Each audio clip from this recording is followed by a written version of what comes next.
Okay, I've got the diagnosis, and this is what I figured out and how I figured it out. All right, so if you look at this now, you'll see that the tips of that triangle are not pointing at any black marks or any blue marks. All right, when I first did the test, I put black marks at the tips of the triangle when I started. All right, it's turned all the way around now at least one time. I came back and checked at a couple of intervals. I took some pictures and some video. At one point I come back, it was pointing at the blue marks.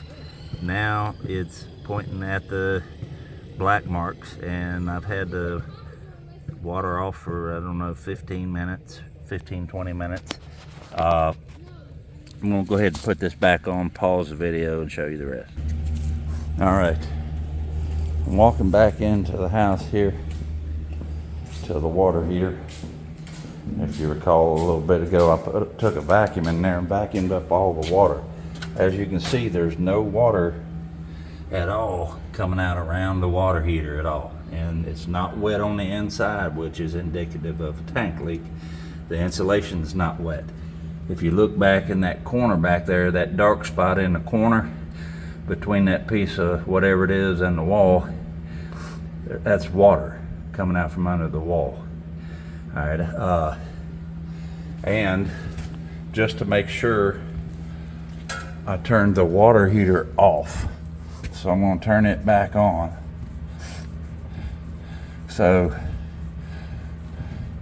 the meter has been turning without the water heater on, and I walked through the house and checked all the fixtures, and there's no toilets running and no faucets dripping, so there's no reason for the meter to change, which leads me to believe that it is a slab leak in here.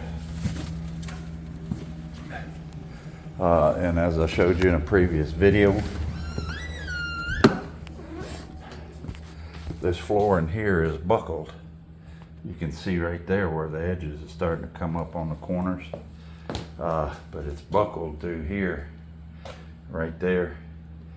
And there's even water coming up between the, let me step on this right there. See that water right there? I don't know if there's any way to show you the reflection. That's water right there. All right, and you can see it between the, right here.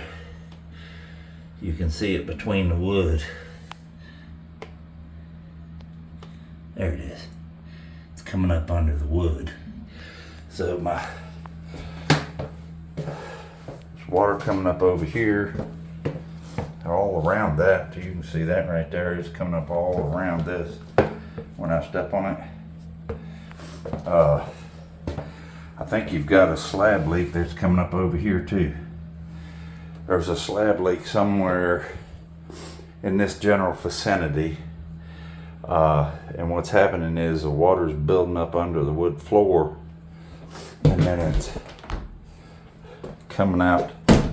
It builds up here. Look at the water here coming up under the floor there. All right, when I step on that, you can see it bubble.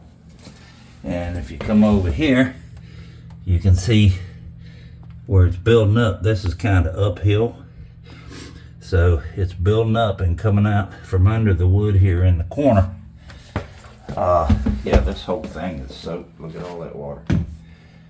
There you go. It's building up under this, and when it builds up enough to push it, it's pushing out under the wall behind the water heater and then rolling past the water heater. See, look at that, there's a big puddle of water right there.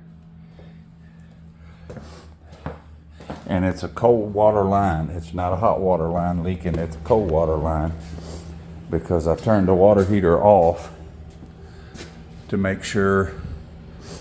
I wanted to see which line it was, and I also wanted to make sure that if the water heater was leaking, if I turned it off, then the meter should stop. The meter didn't stop, and so that means that it's not a hot water line leaking, and it's not the hot water heater leaking. It's a line under the slab somewhere around that hallway or that bathroom in there. You're going to need to get American Leak Detection or a detection company to come out here and locate the leak in the slab, so we know what to do, where to go to repair it. That's the end of the visit. Thank you.